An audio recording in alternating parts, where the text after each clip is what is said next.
1801 წელს რუსეთის იმპერიამ გააუქმა ქართლ-კახეთის სამეფო. 1810 წელს დაეპყრო იმერეთის სამეფო. 1828 წელს გურიის, 1856 წელს სამეგრელო სვანეთის, 1865 წელს აფხაზეთის სამთავროები.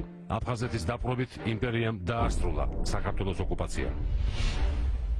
1921 წლის 25 თებერვალი.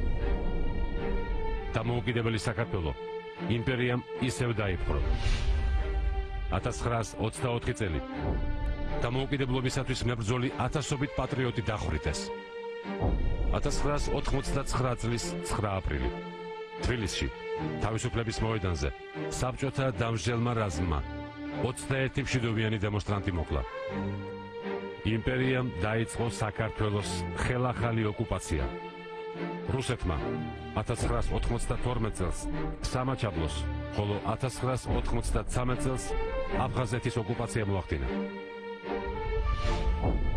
2008 წელს რუსეთმა ოკუპირებული რეგიონები დამოუკიდებელ სახელმწიფოებად გამოაცხადა. 200 წლის განმავლობაში საქართველომ რუსეთის იმპერიის წინააღმდეგ 8 ომი გადაიხადა. გახსოვდეს შენი ისტორია.